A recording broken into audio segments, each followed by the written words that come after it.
When you hear the name Guzman, it's not just any cartel boss. It's a name that shook the world.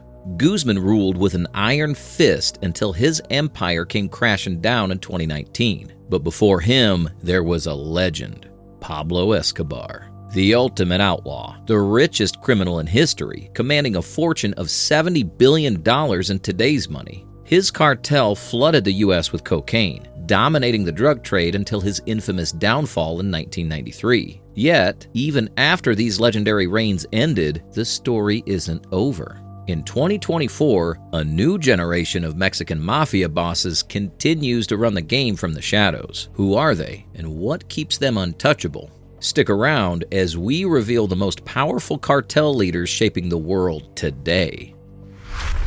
History. The operations of Mexican drug cartels started like yesterday in the mid-20th century, and it still has its influence in 2024. These criminal organizations have become formidable criminal enterprises since the early 1940s and 1950s. Then, Mexico's drug trade was dominated by small, family-run operations that primarily produced marijuana and opium, operating independently with minimal coordination. It wasn't a global storm just yet. However, the 1980s turned out to be a new turning point as the Colombian cartels began collaborating with Mexican traffickers to transport cocaine into the United States. This partnership led to and triggered different establishments of more organized and structured cartels. Among these syndicates is the Guadalajara cartel, which emerged in the 1980s. Not long after the group was disbanded, its members formed new cartels, such as the Sinaloa, Tijuana, and Juarez cartels. The aftermath led to the government taking serious prompt actions and cracking down on the deadly cartels. Key leaders like Miguel Angel Felix Gallardo were arrested in 1989, and things got worse as there was fragmentation of large cartels into smaller, more violent factions. The first move came from Los Zetas, the armed wing of the Gulf Cartel, which broke away to become an independent organization. After that, the Beltran-LaVey organization took turns, and it went on like that. As a result, there was an increase in violence and diversification of cartel operations. For instance, when Joaquin El Chapo Guzman was the mafia boss, the Sinaloa cartel doubled its operations. They engaged more in violent clashes with rival cartels and the Mexican government. The organization projected how to generate more income, diversified its drug trade, and adopted pushing cocaine, methamphetamine, and heroin from Mexico to the U.S. The Federal Bureau of Investigation and the Drug Enforcement Administration had no other way out than to intensify efforts to dismantle the operations of Mexican drug cartels in response to their increasing influence and growing threat to U.S. national security. And was their manhunting fruitful? The taming of the world's dangerous drug lord confirmed it. Joaquin El Chapo Guzman was first arrested in Guatemala in 1993. He was extradited to Mexico, where he was sentenced to over 20 years in prison. During the time he was in the maximum security facility, Guzman continued to run the Sinaloa cartel. In 2001, he orchestrated a daring escape with the assistance of corrupt prison guards, and he was off the radar until his arrest in 2014 during a DEA and Mexican Marines operation in Mazatlan. Again in 2015, bad guy Guzman escaped from Altiplano prison through a sophisticated tunnel which established how dangerous he could be. But after a months-long manhunt, he was captured in early 2016 in Los Mocas following a shootout. At last, he was extradited to the United States in 2017, where he faced numerous charges, which included drug trafficking and murder conspiracy. So right now, Guzman is chilling in the prison with the hope that his escape won't be possible as it used to be before. But do the cartel operations continue or stop? Yes, their operations became bigger and more expanded. The FBI and DEA found out that there were other cartels' key leaders running the system without El Chapo. Our number one notorious active drug lord is El Mencho. Nemesio Ruben Asguera Cervantes, better known as El Mencho, isn't just a dangerous boss. He's Mexico's most wanted man and one of the top targets of U.S. law enforcement after El Chapo. El Mencho runs the Jalisco New Generation Cartel, one of Mexico's most ruthless and powerful criminal organizations. His rap sheet: drug trafficking, organized crime, and illegal firearm possession. Oh, and let's not forget, he's the mastermind behind global drug trafficking routes that rake in billions. His cartel thrives on brutal violence, taking down rivals and government forces with equal ferocity. But El Mencho's story didn't start in the penthouse of crime at all. He started his early days growing avocados and barely made it through primary school. Then came the big leap. The big opportunity to migrate illegally into the U.S. That was long in the 1980s. However, one thing led to another. As you know, for illegal immigrants, he found himself back in Mexico, climbing the ranks of the Milenio cartel before founding the CJNG when his bosses fell. From his hideouts, he controls a sprawling empire that extends across multiple continents, flooding the United States and other countries with drugs like methamphetamine, cocaine, and fentanyl. As the leader of the Jalisco New Generation Cartel, he capitalized on the power vacuum left by the fragmentation of other criminal organizations, employing both ruthless violence and strategic alliances to expand his cartel's influence. El Mencho's leadership style is marked by strict control over the cartel's activities and an ability to inspire loyalty among his subordinates. Next is Jorge Luis Mendoza Cardenas.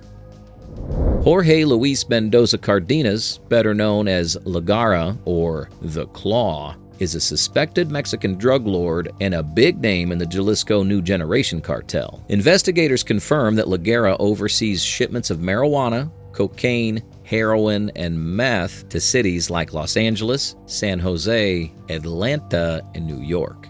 Back in 2008, he got arrested for allegedly being part of a horrific murder of 6 family members in Jalisco. But when it came to press charges, his name didn't show up in court, and he was mysteriously released. Over time, he climbed the CJNG ranks, becoming one of its top players. By 2016, the DEA had pegged him as one of the cartel's top 3 leaders. Fast forward to 2019, findings of the DEA reveal that La Garra was not only managing the CJNG's U.S. operations, but also acting as their go-to guy for coordinating activities across borders. Investigators suspected he might have moved to the U.S., possibly California, to oversee things up close, using Tijuana as a key entry point. The DEA pointed out that cartel operatives often blend into Mexican-American communities in the States, sometimes with family or community ties to their groups back in Mexico.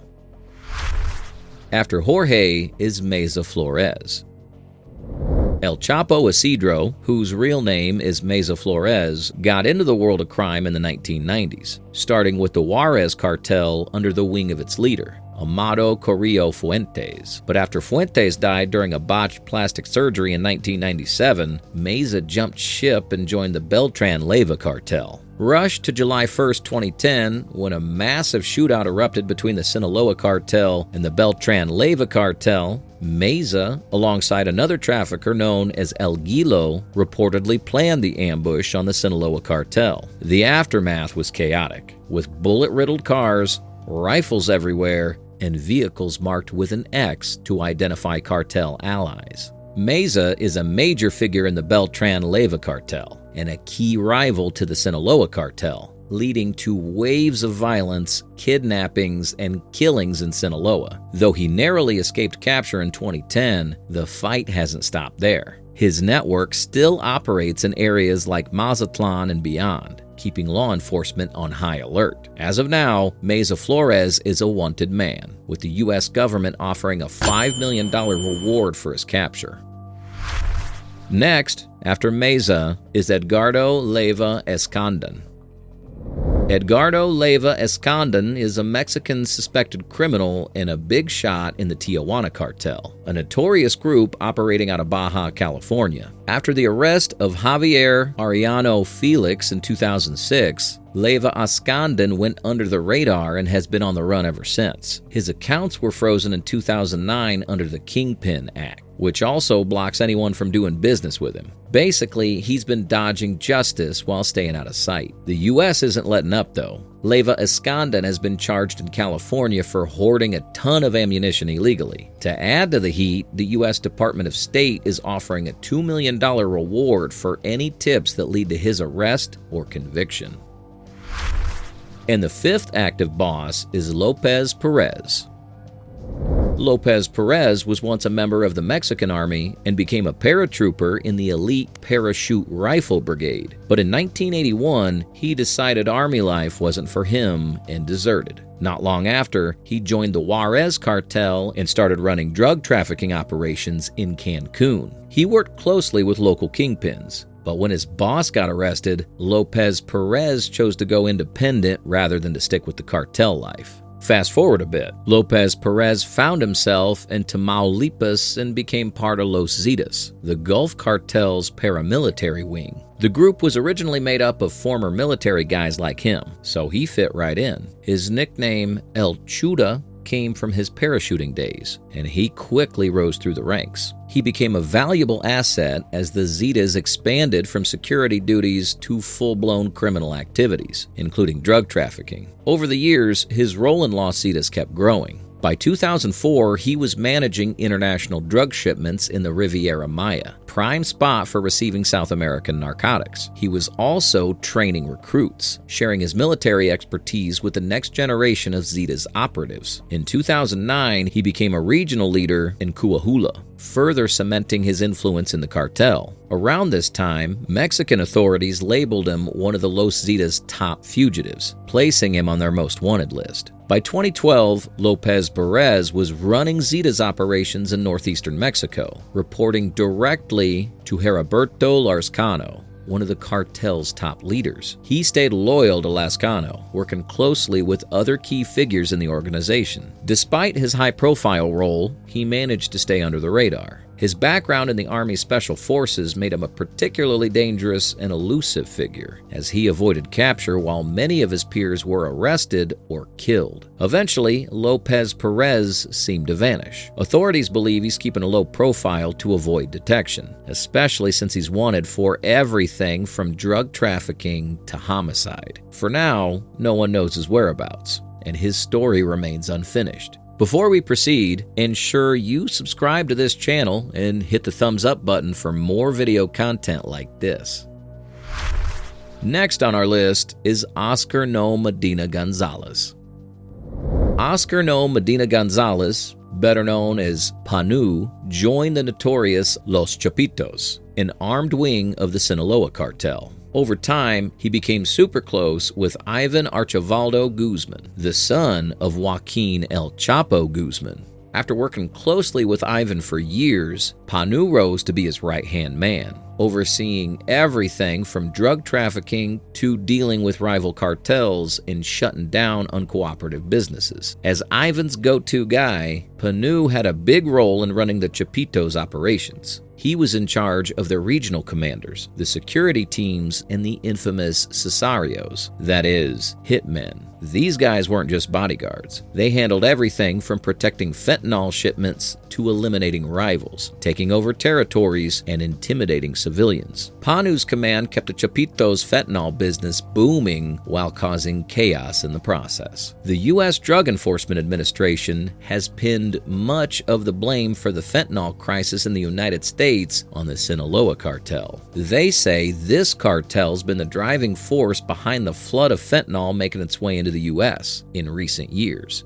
And at the center of it all, Panu and his crew. Right now, Panu, along with Ivan Guzman, is on the DEA's most wanted list. After that is Luis Javier Benitez Espinoza. Luis Javier Benitez Espinoza, also known as L14, is a fentanyl trafficker tied to the infamous Sinaloa cartel. He's been moving large amounts of fentanyl in pill and powder form from Mexico to the U.S. Starting around September 2022, he began dealing with fentanyl pills to a buyer in the state. During those talks, Benitez Espinoza bragged about working for the Chapitos and mentioned his connections with Ivan Archivaldo Guzman Salazar and Oscar No Medina Gonzalez, aka Panu. By December 2022, he had arranged for around 10,000 fentanyl pills to be delivered to San Diego after receiving about $4,600 in wire transfers. Those pills were eventually seized by the DEA in January 2023. Up till now, there's no relevant information about his whereabouts, but he still has significant influence in the distribution network. The DEA and other federal agencies are likely continuing their investigation, monitoring financial transactions and tracking the movement of fentanyl shipments to capture individuals like him involved in the ongoing opioid crisis. Following Luis is Martin Garcia Corrales. Martin Garcia Corrales is Leobardo Garcia Corrales' brother, and he plays a key role in the trafficking of fentanyl for their organization. He handles various operations, including overseeing security. He's closely linked with Ishmael Zambada Garcia and Joaquin Archivaldo Guzman Loera. In November 2022, Martin met with a co-conspirator in Mazatlan to arrange the purchase of hundreds of automatic rifles, grenades, and other weapons. The deal was set up with fentanyl as payment, which was to be smuggled into the U.S. Earlier in September 2022, Martin had helped deliver about 1 kilogram of fentanyl to a location in California. In April 2023, a federal grand jury charged him and others with fentanyl importation, possession of machine guns and destructive devices, and conspiracy related to those charges. What about Mario Alberto Jimenez Castro?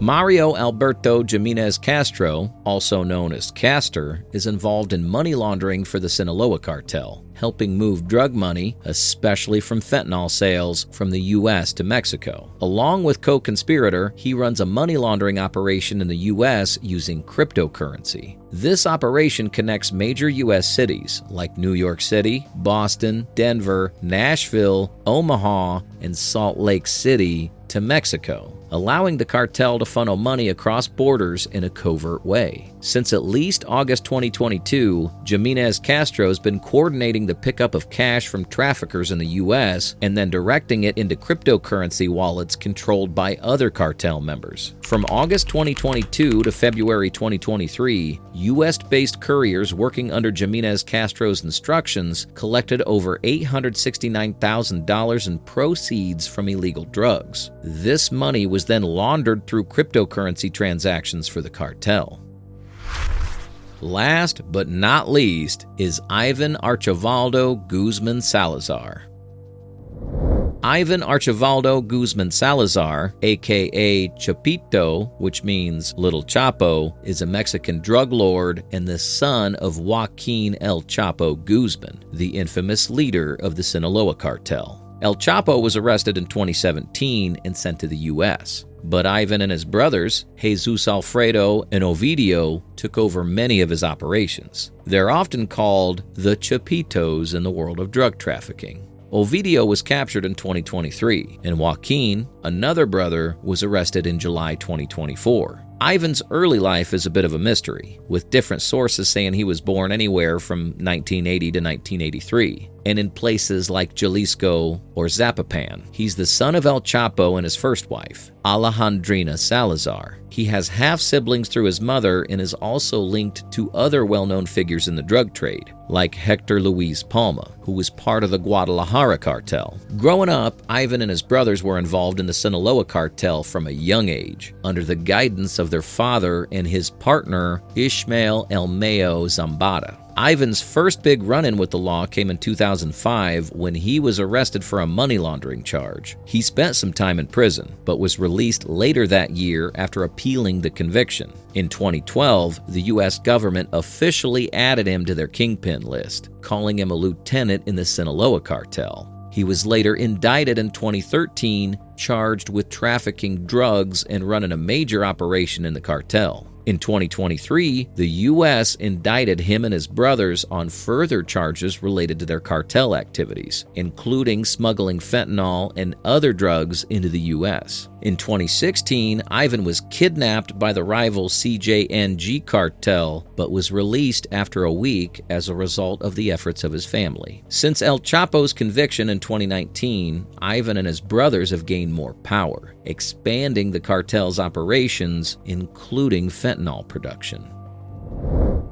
These are the top 10 Mexican Mafia bosses who are still active despite ongoing efforts by authorities to dismantle their cartels. These bosses, among other notorious leaders, are responsible for controlling vast networks involved in smuggling drugs such as cocaine, heroin, fentanyl, and methamphetamine into the U.S. and other countries. If you want to know more about the mob boss world, click on the videos on your screen. And don't forget to subscribe to this channel. See you next time.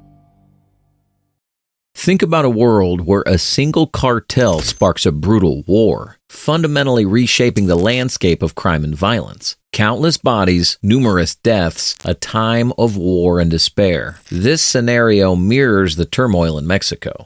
The Jalisco New Generation Cartel, a ruthless syndicate that emerged from the ashes of its predecessors, unleashing terror across Mexico. Popularly known for their extreme brutality, including displays of violence and sophisticated attacks on law enforcement and rival cartels, the CGNG has not only challenged established cartels, but also transformed into one of the most powerful criminal organizations in history. Join us as we unravel the dark saga of the cartel that started a war, forever altering the fabric of Mexican society. Before we dive into the details, take a moment to like this video and subscribe to Mob Boss. Let's get into it.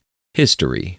The Jalisco New Generation Cartel is a Mexican criminal syndicate based in Jalisco, western Mexico. Formed on August 31, 2009, this criminal group quickly gained notoriety for a range of violent crimes and atrocities. Within just 6 months, their operational network had expanded coast to coast, making them one of the most formidable criminal organizations in Mexico. Following the capture of Oscar Orlando Nava Valencia and the death of Ignacio Coronel Villarreal of the Sinaloa cartel, a power vacuum emerged and the Milenio cartel, then loyal to the Sinaloa cartel, splintered into smaller factions, with the most notable being the Jalisco New Generation Cartel, CJNG, headed by Nemesio Azaguera Cervantes, popularly known as El Mencho, and La Resistencia, headed by Ramiro Pozos, popularly known as El Mocha.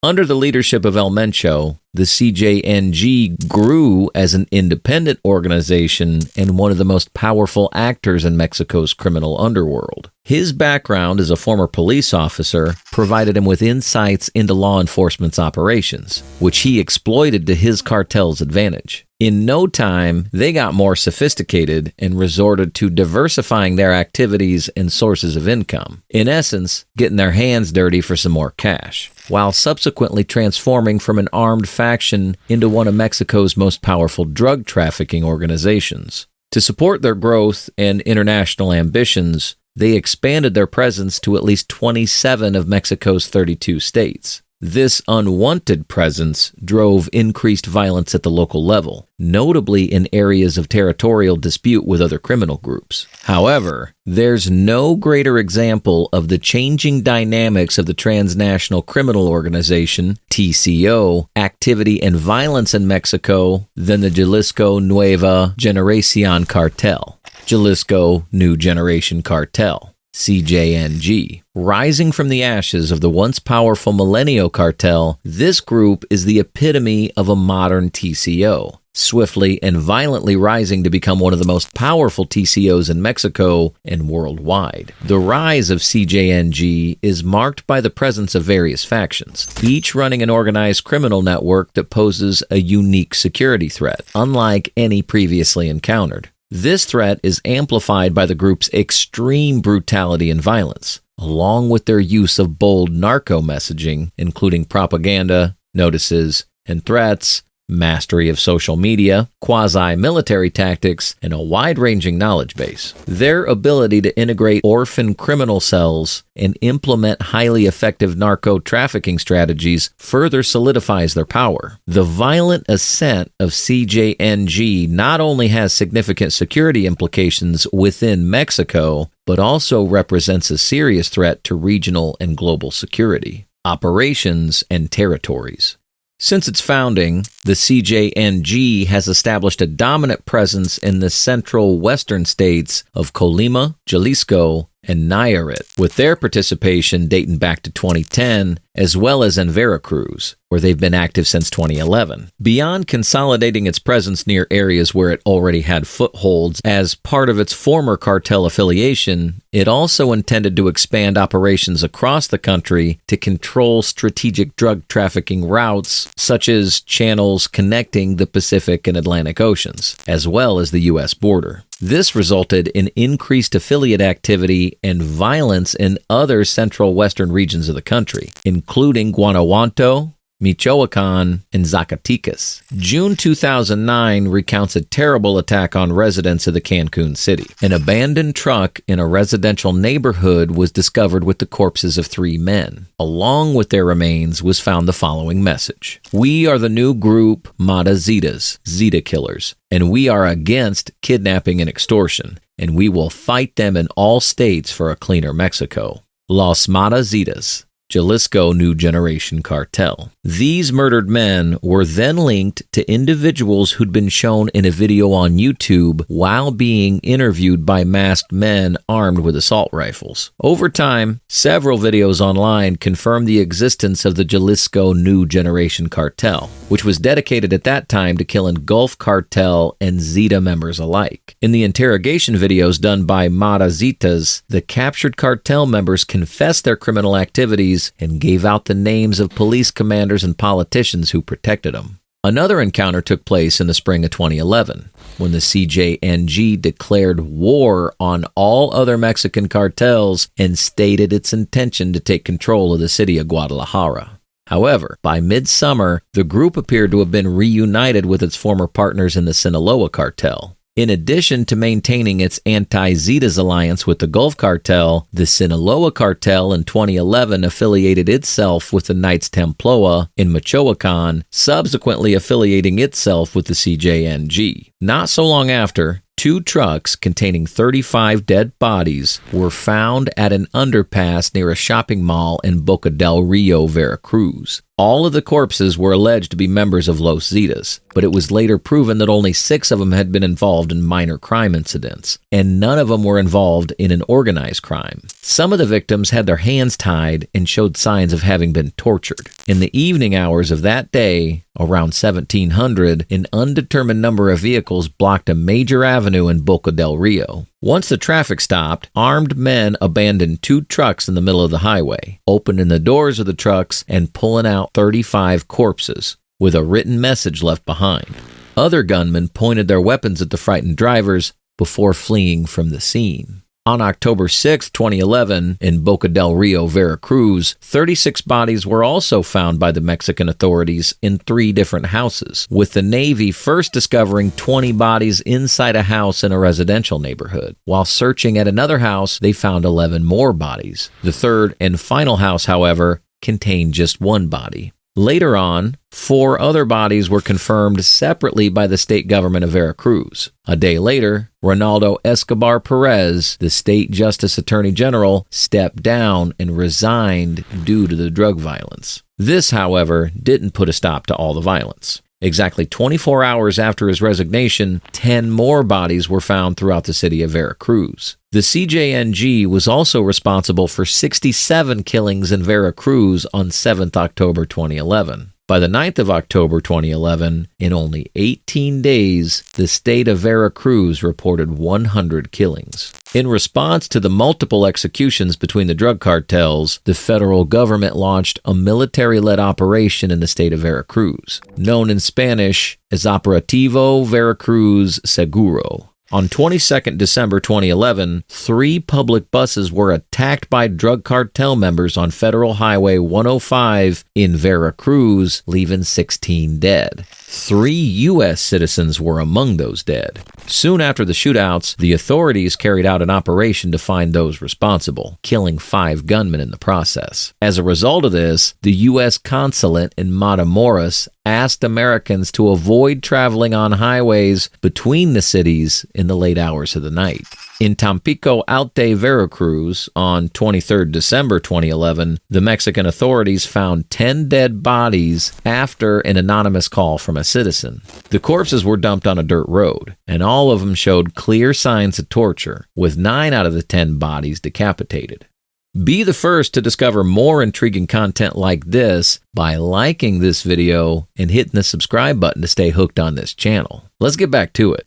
Earlier in February 2011, Saturnino Valdez Llanos, the mayor of the municipality of Tampico Alto, was kidnapped in February 2011. His body was left in a garbage dump with 10 more bodies a week later. Also, on the 25th December 2011, near Tampico, a city on the border with Veracruz, 13 bodies were found inside an 18-wheeler truck. According to officials, the truck had license plates from Veracruz. Authorities indicated that this massacre was related to the other mass murders that had occurred in Veracruz. According to government sources, by March 2012, the homicide rate in Veracruz and its surrounding territories had decreased. President Felipe Calderon ascribed the low homicide rate to Operation Veracruz, a military-led operation launched in October 2011. Another notable incident occurred on 3 May 2012 in Boca del Rio, Veracruz, where 3 photojournalists who covered the crime events in Veracruz were slain and dumped in several plastic bags in a canal.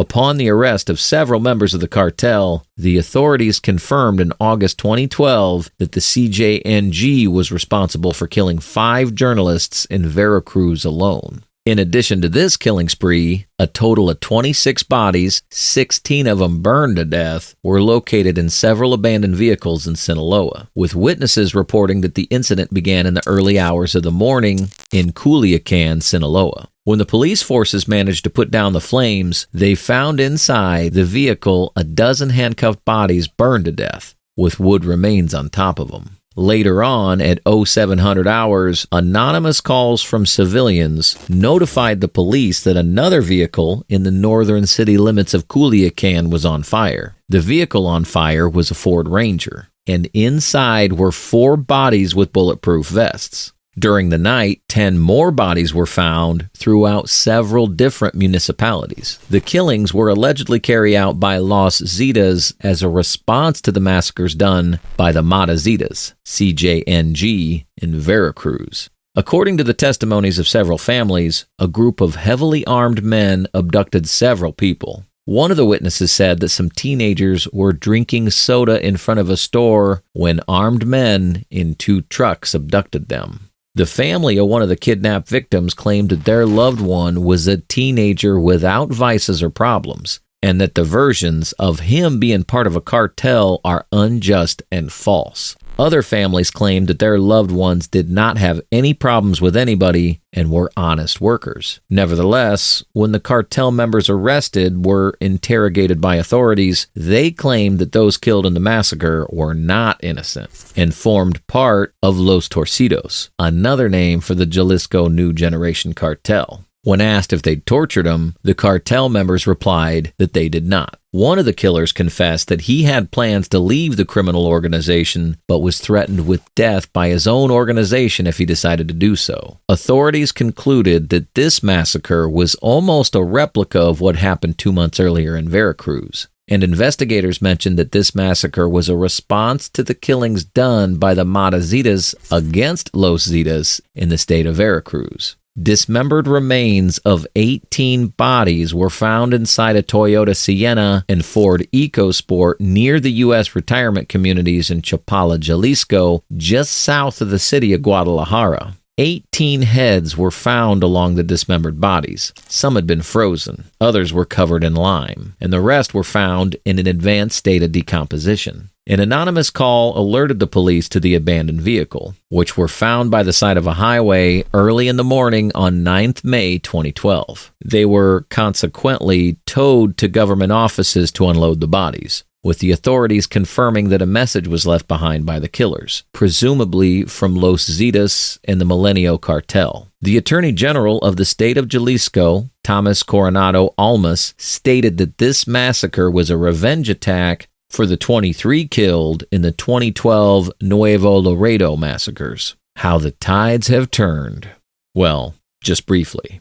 On 13 July 2011, operations chief and one of the founders of the organization, Martin Arzola Ortega, was arrested. On 7 August 2012, it was announced that Ortega's successor, Elliot Alberto Radia Pisa, was captured in the Zapopan, Jalisco. At the time of Pisa's arrest, it was announced that 12 suspected members of the Jalisco Nueva Generacion cartel, including leaders Martin Arzola and Abundio Mendoza Gayton, had been arrested since July 2011 on extortion, kidnapping, and drug charges. On 9 March 2012, another founder of the organization, Eric Valencia Salazar, alias L85, was captured by the Mexican army along with another high-ranking lieutenant in Zapopan, Jalisco. Felipe Calderon, the president of Mexico, heavily congratulated the Mexican army for the capture of Eric Valencia Salazar, but these apprehensions prompted over a dozen blockades throughout the city, as 26 public transportation buses were burned with gasoline and then used to block the city streets. More than 30 assault rifles, grenades, cartridges, and ammunition magazines were confiscated.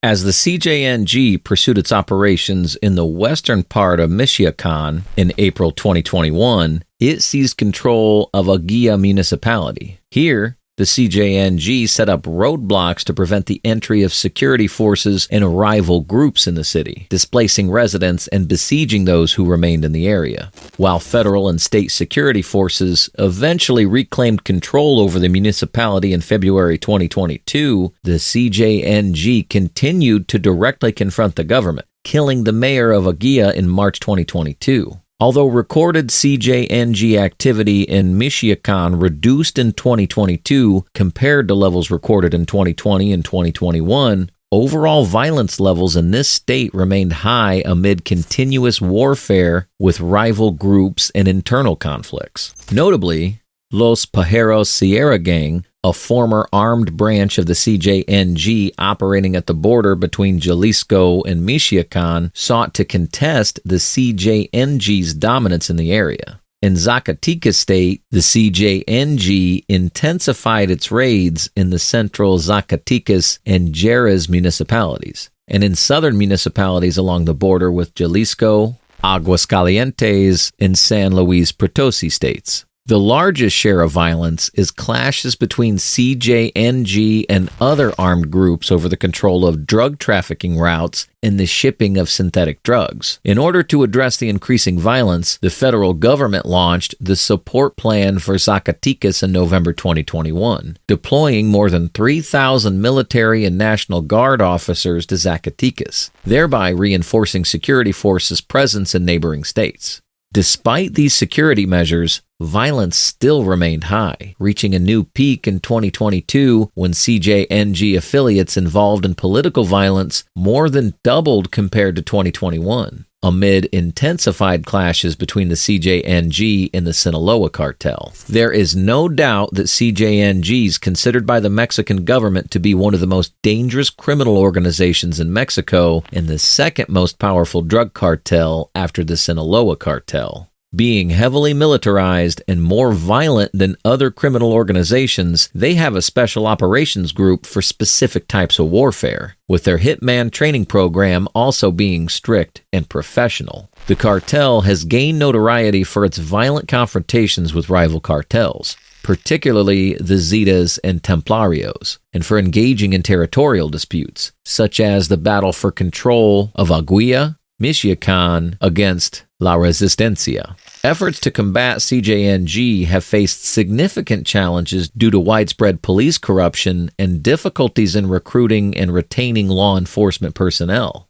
In response to cartel influence and government ineffectiveness, some communities have turned to vigilantism as a form of self-policing. In 2019, there was a push in the United States to designate CJNG and other cartels as foreign terrorist organizations. While initially considering this approach, the U.S. government ultimately decided against it at the request of Mexican President Andrés Manuel López Obrador. CJNG's violent activities has escalated in recent years, with the group responsible for 298 reported acts of gang-related violence between 2018 and 2020. Surpassing all other cartels. By 2020, U.S. officials identified CJNG as the biggest criminal drug threat, while Mexico's former security commissioner deemed it the most urgent threat to Mexico's national security. The Jalisco New Generation Cartel exemplifies how quickly power can shift within Mexico's criminal underworld. From its violent beginnings rooted in betrayal and rivalry, to its current status as one of Mexico's most feared organizations, the CJNG has reshaped not only drug trafficking, but also societal dynamics across multiple regions. As we continue to monitor developments surrounding this cartel and its impact on Mexican society and politics, one thing remains clear. The war ignited by the CJNG is far from over.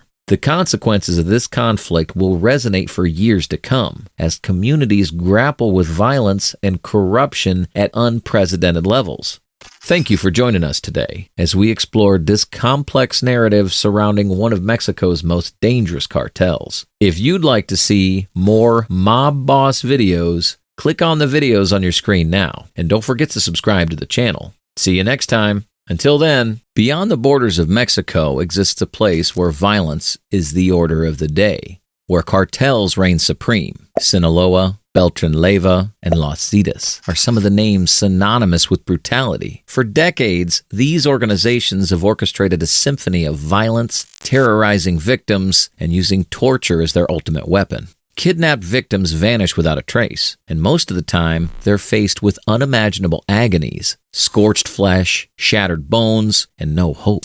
But what drives these cartels to carry out these barbaric acts? Join us as we plunge into the depths and expose the most brutal torture methods used by Mexican cartels. Before we continue, you should know that viewers' discretion is advised, as most parts of this video might be quite disturbing. With that in mind, let's take a closer look at the first of these brutal torture methods, the stew maker. Have you ever heard of the stew maker? For most fans of the movie series Blacklist, the stew maker is probably a familiar figure, and the character's based on one man, Santiago Mesa Lopez. On January 22, 2009, Mexico's most wanted criminal, Santiago Mesa Lopez, was apprehended by the army in Tijuana following an anonymous tip. For 2 years, the authorities gathered evidence, connecting Lopez to hundreds of murders following investigations into multiple disappearance cases. Eventually, he was caught and taken in for questioning. His alias, El Pozolero, the stew maker, stemmed from dissolving bodies in acid. Lopez's ascent began in poverty-stricken Coloa, Mexico. At 13, he worked on construction sites until the 1990s, when he relocated to Tijuana in pursuit of better opportunities.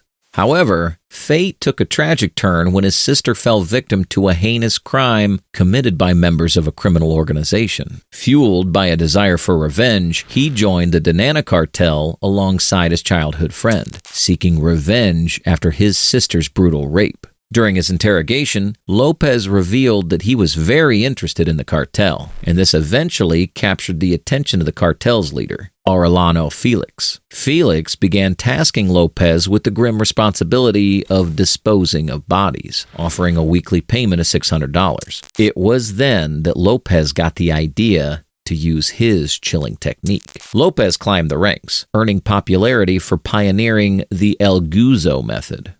El Guzo, as he was popularly called, was notorious for his ruthless efficiency. He ensured his victims were bound by their hands and feet, then submerged in oil barrels filled with boiling sulfuric acid, while still conscious. This was to ensure agonizing pain and slow death. Bodies were then stirred for 8 hours and then burned with gasoline. Remnants like teeth and some bones were buried or dumped. Following his arrests, authorities discovered 14,000 remains on his ranch. Although the real originator of this technique is not known, the El Guzo method of eliminating his victims has become a preferred choice for several Mexican cartel cells. The process starts with a ghastly concoction prepared by combining water and concentrated sulfuric acid in a huge barrel, causing it to boil and spit hot liquid. As Santiago Mesa Lopez mastered his macabre skills, so did he become famous within the shadowy world of organized crime as a cleanup agent for cartels. The cold, calculated process of his execution methods cemented his reputation as a ruthless figure in the Mexican drug cartels, sending shivers down the spines of both enemies and allies alike.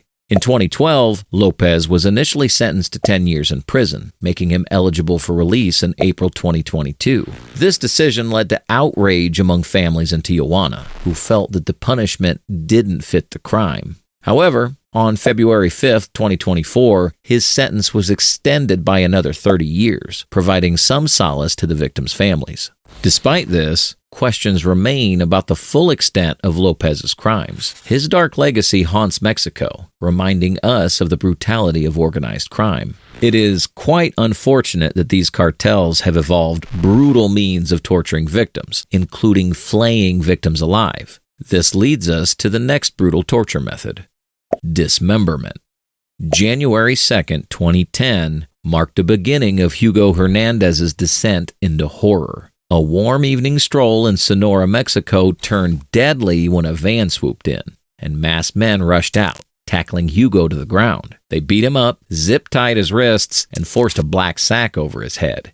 In just a matter of moments, he was bundled into the back of the van, which screeched away into the dark. To prove why the Sinaloa cartel inspired such terror, they would beat up Hugo and subject him to unspeakable torture. The gruesome details remain uncertain whether Hugo was still conscious when they peeled his face away with precision, or if he was alive when they severed his limbs, one by one, before finally separating his head from his body. For Hugo's sake, one can only hope they showed some mercy. What we do know is the aftermath.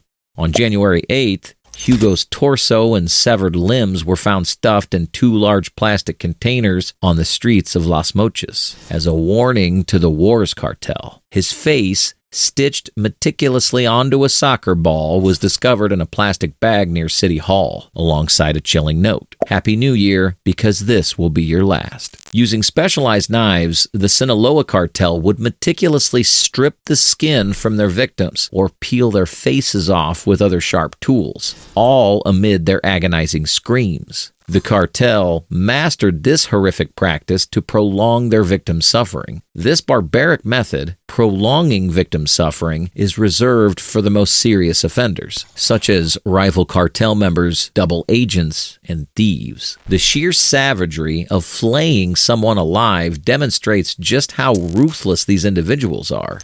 How they manage to inflict such incomprehensible pain, all while their victims scream in agony, is difficult to fathom. Dermatologists explain that death from flaying typically results from shock, severe blood loss, hypothermia, or even infections. They estimate that actual death can occur anywhere from a few hours to several days after the process begins. If there's a definition of a hard death, this is surely it. And just like Hugo, a father and son suffered a similar fate that left Mexico at a standstill. In the scorching summer of 2018, a disturbing video surfaced online, shocking Mexico to its core. The gruesome footage, captured in the halls of La Union near the Coastal Grande and Tierra Caliente border, revealed a cartel's brutal murder of a father and son.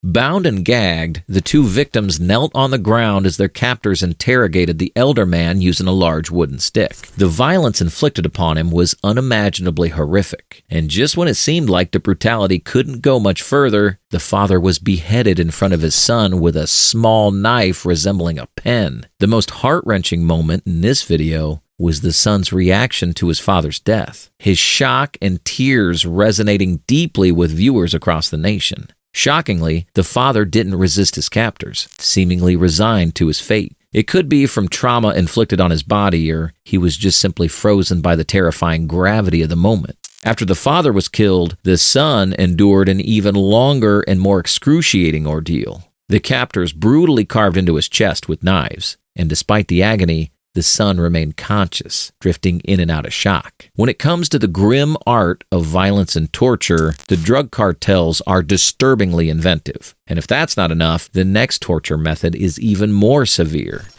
waterboarding.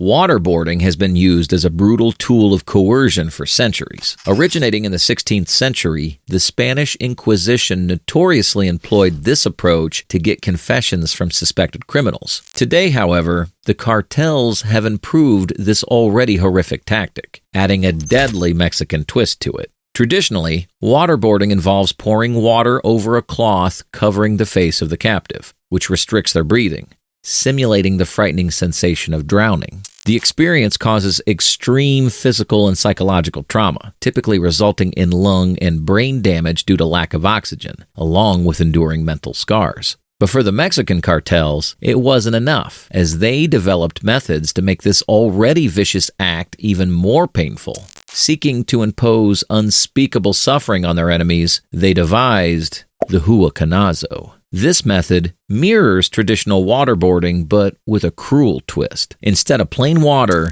they use carbonated water, occasionally spiked with hot chili peppers. The water's poured at intervals to prolong the agony, keeping the victim alive for as long as possible. However, when poured uninterrupted, it quickly leads to death by asphyxiation, or dry death. This is quite scary, but not quite as scary as being eaten alive by pets owned by the cartels. This leads us to the next torture method: exotic pets. For the cartels, the exotic animals they keep aren't just status symbols. They're also instruments of terror. Since the 1980s, rare and dangerous creatures have been used by cartel leaders to display wealth and intimidate rivals. Over time, however, these animals began serving a more sinister purpose. In some cases, victims, both dead and alive, had been fed to tigers owned by the Chapitos. Inspired by Colombian drug lords like Pablo Escobar and some other Colombian drug lords of the 80s and 90s, high-ranking cartel members keep exotic pets as status symbols. Pablo Escobar kept hippos and other exotic animals at his private compound. For them, the presence of such dangerous creatures serves a dual purpose: a symbol of wealth and their own ruthlessness. Mexican authorities revealed that cartels use these creatures for more than just showmanship. At times, cartel members would throw their helpless captives into enclosures with starving predators, making the victims beg for mercy before being savagely killed by the beasts. One cartel leader who embraced this cruel method was Heriberto Lascano. Born in poverty on December 25, 1974, in Hidalgo, Mexico, Lascano joined the military at age 17 and served in the elite special forces trained to combat guerrillas and drug trafficking organizations. After 7 years, he deserted on March 27, 1998, when he was recruited by Aziel Cardenas and Arturo Guzman de Sena to join Las Zetas. Known as El Vertigo, Z3, Lascano became one of Mexico's most wanted drug lords and was notorious for his gruesome methods. He practiced a form of torture called La Paleta, which involved stripping his victims and beating them savagely with a wooden board. In one instance, Lascano reportedly tied a man to a tree, beat him until his legs shattered, and left him bound there for 3 days until he died. Lascano's cruelty didn't stop there. He kept a ranch with lions and tigers, and he was infamous for feeding victims to these animals. Although he didn't starve the animals, he kept them hungry enough to ensure they'd eagerly devour a human target. Lascano reportedly took pleasure in watching his animals tear apart bodies, laughing at his victims' suffering. He would often force his captives into cages and allow an audience to witness the horrific spectacle. Yet, Lascano never faced such a fate himself. Instead, he died in a 2012 shootout with Mexican military officials. Before we continue, take a moment to like this video and subscribe to Mob Boss. Your support encourages us to do more. The next brutal method is the El Chapo method. Some of Mexico's most powerful drug cartels, like the Sinaloas and the Zetas, go to extreme lengths to prove they're not to be crossed. For Sinaloa, Hugo Hernandez was just one of the numbers. And at the forefront of their creativity and torture is Joaquin Guzman, the now imprisoned leader of the Sinaloa cartel, better known by his nickname, El Chapo, meaning shorty in English. El Chapo's reign was marked by uniquely sadistic torture methods, beginning with his punishment of rival dealer Israel Rincon, also known as El Guacho. As court records reveal, El Chapo's men captured Rincon and dragged him into an outhouse on one of El Chapo's properties, where the torment began. While cartel members recorded the session, Rincon endured his teeth being pulled out, electrocution to his ear, and continuous beatings. All these just to get him to spill crucial information. When Rincon could no longer bear the pain, he lost consciousness, and the Sinaloa torturers brought in a doctor to revive him just to ensure the torture continued. When they grew tired, they killed Rincon and left his body in Culiacan before posting the harrowing footage online. This was only a glimpse into the depths of El Chapo's hands-on enthusiasm for torture. While he often delegated brutality to his many subordinates, El Chapo himself occasionally took pleasure in administering it. One witness recounted him beating 2 people with a tree branch until their bodies were like rag dolls, then throwing them into a bonfire. In another incident, he shot a rival cartel leader without killing him, then ordered him buried alive to endure a slow, suffocating death. At El Chapo's trial, a witness, Isaias Valdez Rios, described a prolonged torture episode, noting he had burns made with an iron on his back. His shirt was stuck to his skin. He had burns made with a car lighter all over his body. His feet were burned. El Chapo's close associate, Antonio Jaguar Marufo, even had a special room constructed in his mansion specifically for torturing and killing rivals. Equipped with a drain to handle blood and soundproof walls, the room allowed the horrors within to remain unheard outside. As if that's not enough, El Chapo's legacy of cruelty continues through his sons, Ivan and Alfredo Guzman Salazar, and Joaquin and Ovidio Guzman Lopez, who formed a Sinaloa splinter group known as Al Chapitos, or Little Chapos, alongside hitman Nestor Isidro Perez Salas, also known as El Nini. Like father, like sons, they reportedly run a notorious ranch in Navalado for brutal torture sessions. Sources claim they twist corkscrews into their victims' flesh, rip them out, and apply hot chili peppers to the wounds. Some are then fed, dead or alive, to the tigers the Chapitos keep as their pets, just like Lascano. Cannibalism. Cannibalism within the narco world has become an open secret in recent years. The CJNG, led by El Mencho, has gained infamy over such accusations. Now one of Mexico's most powerful cartels, with operations spanning 35 Mexican states and Puerto Rico, CJNG employs disturbing methods to toughen up recruits, forcing them to suppress empathy and fully embrace brutality. Cannibalism is utilized as part of their training, designed to desensitize new recruits to violence and instill confidence. These shocking displays of aggressiveness serve as a warning to rival groups and a demonstration of their dominance, alongside showcasing new weapons and military tactics. As part of their terrifying initiation, recruits are taught to sever fingers and toes, which is one of the cartel's preferred techniques for interrogating rivals. They're then compelled to ingest the severed parts, beginning with fingers and then advancing to larger body parts. If any recruit vomits throughout this ordeal, they're forced to eat the remains again. The recruits are also forced to sleep beside corpses at night in order to become more accustomed to death. Experts suggest that such extreme rituals create a skewed sense of loyalty by erasing the recruit's self-identity. Former Los Zetas boss, Miguel Trevino Morales, often known as Z40, is a good example. He was known for his horrible ritual of eating victims' hearts, which he felt gave him invincibility against adversaries and even the authorities. According to a former hitman, this practice served as a warning for competing cartels. Morales sometimes compelled other detainees to participate in this heinous practice, intensifying the psychological terror inflicted by the cartel.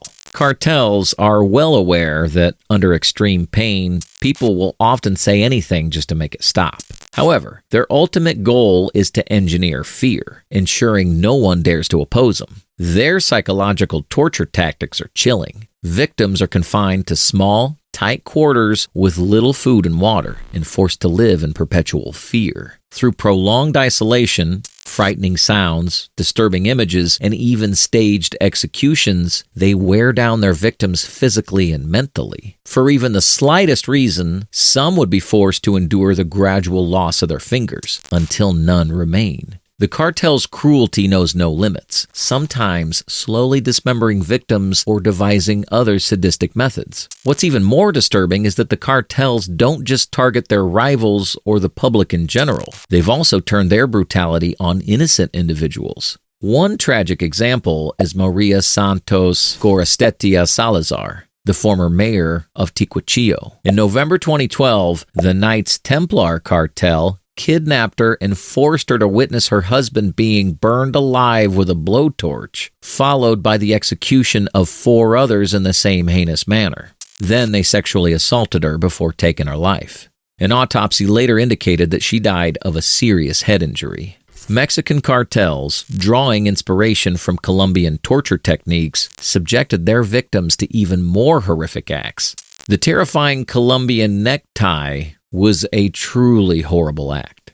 While not a complete myth like the Iron Maiden, the Colombian necktie was a very real form of torture used for many years. The brutal method involved slashing the victim's throat and pulling their tongue out through the wound, leaving it draped over their chest like a grotesque necktie. Although often wrongly attributed to Pablo Escobar and his cartel, this gruesome practice actually dates back to the period of La Violencia, a violent phase of Colombia's civil war between 1948 and 1958, decades before the rise of the Medellin cartel in 1976. From the Colombian necktie to the horrific flower vase cut, where victims had their limbs severed and stuffed back into their own bodies, the violence didn't stop there. It migrated into the world of the Mexican cartels. Some victims of the cartels had their genitals cut off and shoved into their mouths, while others, even pregnant women, had their fetuses ripped from their wombs and replaced with a rooster. The brutal irony of the media's focus on Mexican cartel violence is that it plays directly into the cartel's hands. The premeditated savagery is a terrifying public relations campaign aimed at establishing their image as ruthless, untouchable lords of their regions, much like the terror tactics utilized by groups such as Al-Qaeda and ISIS, which have also broadcast traumatizing videos to instill fear and assert authority. The audacity of these acts is so shocking that it's almost impossible not to react. However, if there's one takeaway from this video, let it be this: avoid crossing a member of a cartel. If we make another one of these videos, we'd prefer not to have our subscribers make an appearance in the sequel. Stay informed, stay vigilant, and avoid becoming a headline. Like this video and subscribe now to stay up to date on the latest insights into the world's most notorious cartels and organized crime syndicates. Also, let us know your thoughts in the comments section. Until next time, stay safe. Everyone says that power can buy freedom, but what happens when even the world's most notorious kingpin can't escape his fate? El Chapo Guzman, the once untouchable drug kingpin and former leader of the Sinaloa cartel, feared across Mexico and the United States, now finds himself in a place where not even his wealth, reputation, or former power can reach. Welcome to Mob Boss. Today, we're diving into the harsh reality of El Chapo's new life in one of the world's most infamous prison cells. He's not in a mansion, not in a fortress guarded by loyal Cesarios, but in the most unforgiving prison America has to offer. We're taking you inside ADX Florence, where the once powerful El Chapo Guzman now faces the harsh reality of life in the world's toughest prison.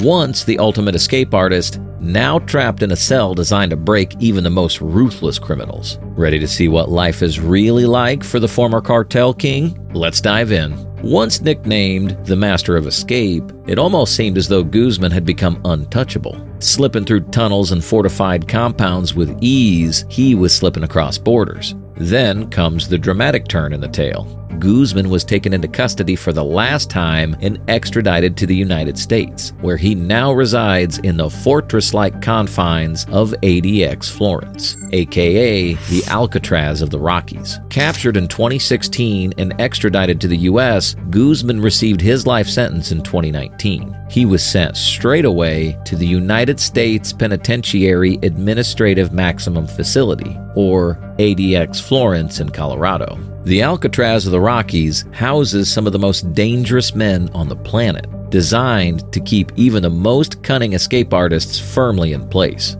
This is a place where isolation gets a whole new meaning, and El Chapo is no exception to its bleak regimen. Let's break down what this form of prison life really consists of. From hardened terrorists to mafia bosses and serial killers, here are where the individuals the U.S. sends when it absolutely can't risk any form of escape. And for El Chapo, the notorious escape artist, going from the emperor of his empire into this gray, oppressive building has been nothing short of a nightmare. His cell? An 80-square-foot box of concrete with a near non-existent slit of a window, hardly letting in any little sliver of light. Let one thing be clear. This isn't some ordinary prison window. It's so high that he can only catch a glimpse of the sky and nothing else. He cannot even see the surrounding landscape. This cell might just as well be a cage in the deepest pits of hell for someone like El Chapo, who at one time commanded armies and reigned in a lap of luxury. His days were routine and without the presence of human contact. All he's left with are his concrete walls and the hours ticking by. The room is soundproof. Not even his own voice can escape it. No conversation, no noise from the outside world. Silence. El Chapo's cell is typically designed to be psychologically burdensome. It's stark, barren, and completely devoid of personal items. It's a sterile constant without change, and a constant reminder of confinement. There isn't room for luxury or comfort, just the bare essentials. A thin mattress, a stainless steel toilet and sink, and a small concrete slab doubling as a bed. The sparsity of this cell would, for many, be a slight hardship. But for Guzman, however, who had spent his whole life amassing fortune, power, and comfort, this is one point of his punishment. Fine wines, the sumptuous dinners, or the servants who waited upon his every whim are no longer at his disposal. His meals, cold and tasteless, well, far from the grand feasts he once enjoyed, are slid through a slot in the door. He dines in solitude, without conversation, without company, and without the influence he easily once commanded. Of all the components of Guzman's punishments, the isolation at ADX Florence perhaps stands out. Human exchange is just about nil in the clink. And for a man whose empire was built upon personal relationships, this isolation here would be absolutely unnerving. Instead, Guzman is allowed out of his cell 1 hour a day. But even this outdoor activity comes with severe limitations. His yard time isn't spent in a garden or a courtyard, but in a small, barren cage surrounded by high concrete walls with a metal grate overhead. He sees nothing of the horizon, nothing of the mountains, nothing at all in the world beyond the prison walls. The guards at ADX Florence are another part of the prison structure that is genuinely meant to reinforce isolation. They don't speak to Guzman, and he's not allowed to talk with them. There are no conversations, not even casual ones. The first time Guzman was imprisoned in Mexico, he charmed his guards, and many of them became allies who helped him escape. That dynamic isn't possible here. You're tuned in to a Mob Boss production. Take a moment to like, comment, and subscribe for more gripping tales. Let's dive back in. The corrections officers in ADX Florence are trained to not interact with the prisoners and to keep a distance from them, adding even more layers to the isolation of Guzman. He's no longer a man with power or influence. Much more, he's an inmate, just a very ordinary one inside the prison system. All his attempts at charming, bribing, or intimidating don't hold any power in this place. Family is the last tie with his past life and another point to which Guzman has been forced to give away. Visits by loved ones are few and far between, and if they do happen, it's also done under the most highly surveilled circumstances. He can see his family behind a thick glass partition, with every word and every glance watched by guards and recorded.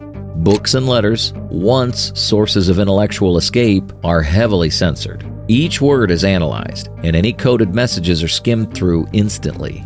Guzman has consistently gotten his way in previous incarcerations and found ways to reach someone who will carry out his tasks. The authorities of this prison are very conscious of this fact, so they've gone through extraordinary efforts to ensure he doesn't have any means of communicating with the outside world. Letters are vetted before delivery, and even conversations with lawyers are monitored. In a place like ADX Florence, privacy does not exist. Let us take this moment to reflect on El Chapo's past escapes from prisons and why he's being locked up in ADX. El Chapo's past escapes weren't just moments of fleeting freedom. They were well-orchestrated acts of defiance, carefully crafted to humiliate law enforcement and cement his reputation as the world's most slippery criminal mastermind. Let's go back to his 2001 escape from Puente Grande, a maximum security prison in Jalisco, Mexico, known for housing the most dangerous criminals. But by that point, El Chapo had already solidified his power within the Sinaloa cartel. But his capture in 1993 meant the end, or so the authorities thought. In prison, El Chapo started doing what he did best. He gained the loyalty of prison guards, forming alliances right under the noses of his captors. Through charm, bribery, and cunning acts, he managed to turn security personnel into accomplices, gradually extending his influence behind bars until he essentially ran the place. And then came the day of his escape. Prison guards helped smuggle him into a laundry cart, pushing him through numerous security checkpoints until he simply rolled out of prison grounds, blending into the outside world as if nothing extraordinary had happened. This escape stunned Mexico and embarrassed its law enforcement at every level. No one had anticipated that a high-profile criminal like Guzman could so easily walk out of one of the country's top secure facilities. For the Mexican public, it was the birth of a legend, the drug lord who could escape from any prison. This escape contributed to the mythos surrounding El Chapo, making him something of a folk hero in certain circles. People didn't see him as a mere criminal. They saw him as a figure capable of bending any system, outsmarting anyone who dared to contain him. But it also made him public enemy number one, a criminal whose arrest and imprisonment became a point of national pride for Mexican law enforcement. The authorities vowed that if he were ever captured again, they'd never allow him another opportunity to escape. And yet, they did. After being recaptured in 2014, El Chapo found himself behind bars once again, this time in Altiplano, Mexico's highest security prison. This was supposed to be a prison immune to bribery, outfitted with the latest surveillance technology where every step he took was watched closely. The Mexican government had learned from the laundry cart debacle, or so they thought, but El Chapo's reach was far deeper than they realized. If you're enjoying this video, please subscribe to the channel and hit the thumbs up button. This time, Guzman engineered an escape so elaborate, so incredibly bold, that it seemed straight out of a Hollywood blockbuster. Beneath his cell, loyal operatives had dug a mile-long tunnel, beginning at a construction site far outside the prison walls and ending directly under his shower. And this wasn't just any tunnel. It was a narrow highway. It had ventilation systems, lighting, and a modified motorcycle on rails to quickly whisk him away. When he slipped through the hole in his shower floor, he had a quick ride to freedom and a full route to a waiting getaway car. Guzman's second escape was so daring, so meticulously planned, that it reinforced his legendary status tenfold. He did the impossible again. The 2015 escape sent shockwaves through Mexico and beyond. El Chapo had humiliated Mexican authorities again, showing the world that even maximum security confinement wasn't enough to contain him. People around the globe watched in astonishment as the details of the tunnel, complete with its own ventilation, emerged. News outlets described the effort that must have gone into planning and constructing such a tunnel, with rumors of engineers and architects being hired to perfect the design. This second escape sealed his fate. Mexican authorities knew that any future incarceration within their borders would only invite yet another grand scheme,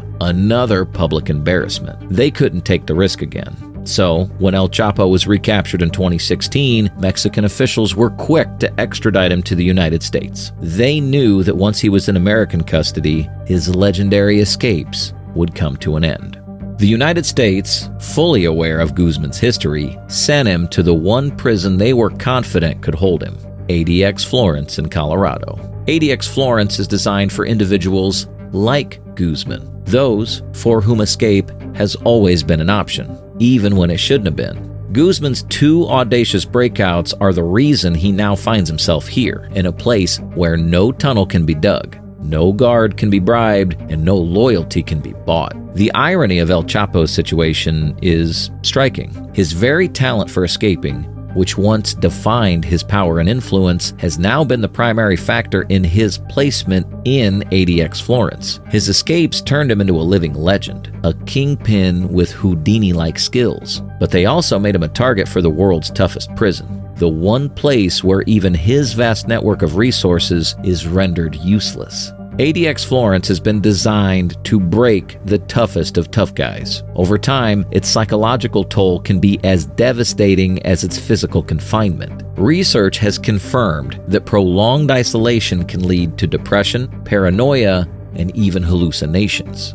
More than the physical and mental isolation, there is a question of his very disappearing legacy. While Guzman rots behind the walls of ADX Florence, his once thriving empire is sharply contrasting with a whole different kind of struggle. In fact, power struggles blew their tops off within the Sinaloa cartel as rival factions tussled for control. Allies stabbed their comrades in the back. New bosses emerged, one after another, scrambling for pieces of the empire that Guzman once ruled. With Guzman's absence, a power vacuum quickly formed within the Sinaloa cartel, leading to a tangled web of factions now struggling for dominance. His once unified cartel has splintered, with allies turning into rivals as they scramble to take control of their own territories. For a man who once orchestrated networks of loyalty and resources with precision, this unraveling of his empire must be a bitter pill to swallow. His carefully built legacy, a symbol of his control and influence, now teeters on the brink of collapse. What may sting Guzman the worst, however,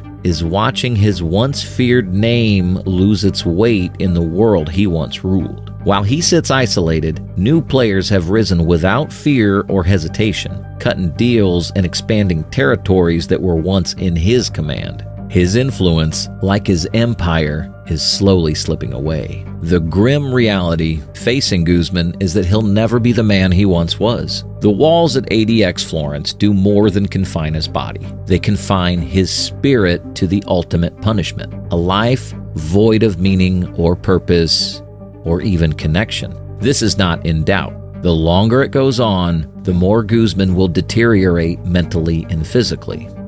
If you've enjoyed this video so far, please subscribe to the channel and hit the thumbs up button. ADX Florence does not offer redemption or rehabilitation.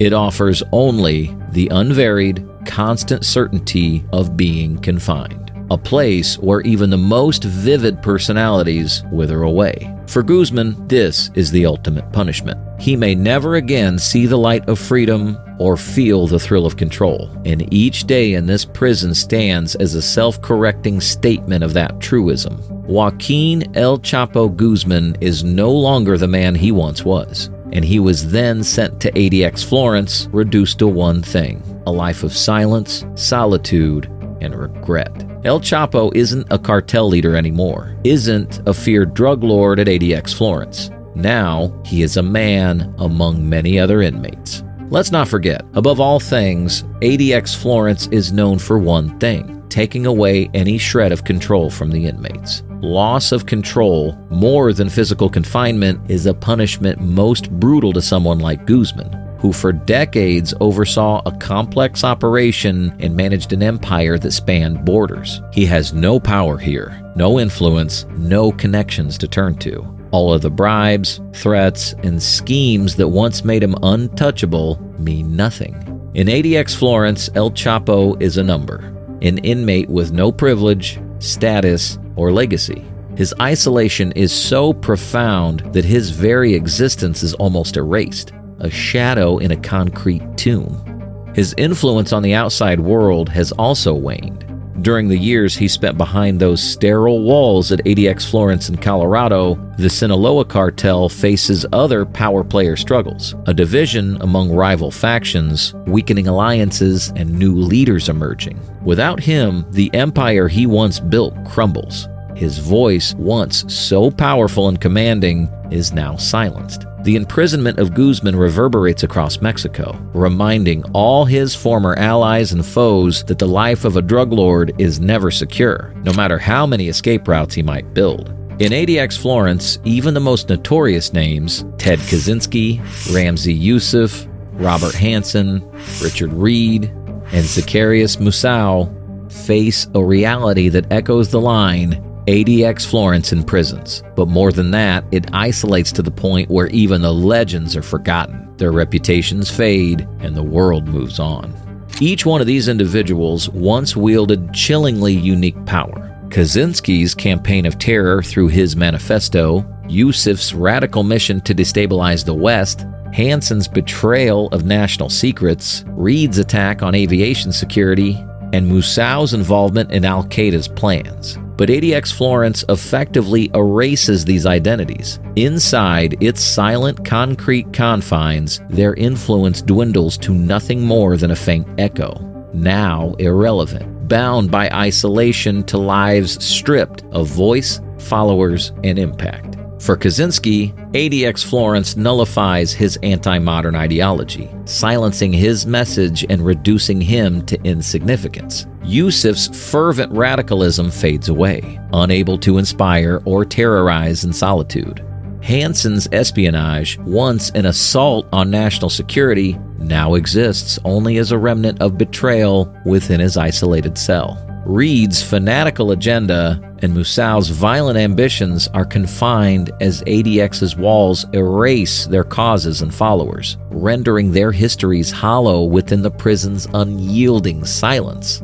Thus, ADX Florence functions as more than a high-security prison. It's a place where even the darkest legends diminish, their notoriety forgotten, as time and isolation gradually strip away their identities, leaving only faint traces of the power they once held as the world moves on without them. For El Chapo Guzman, this is the endgame. A slow erosion of identity and power. A lesson in what happens when a man who once controlled empires is left to nothing but his own thoughts and to a cell that doesn't care who he once was.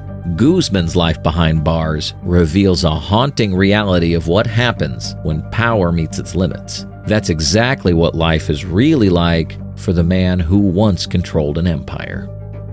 And with that, we've come to the end of the video. What do you think of El Chapo's life inside ADX Florence? From cartel king to confined prisoner, is this the ultimate fall from power? Do you think he'll ever get a chance to escape once again? Let us know what you think in the comments. Hit that like button and subscribe for more inside stories on the world's most infamous mob bosses. Thanks for watching Mob Boss. See you in the next one.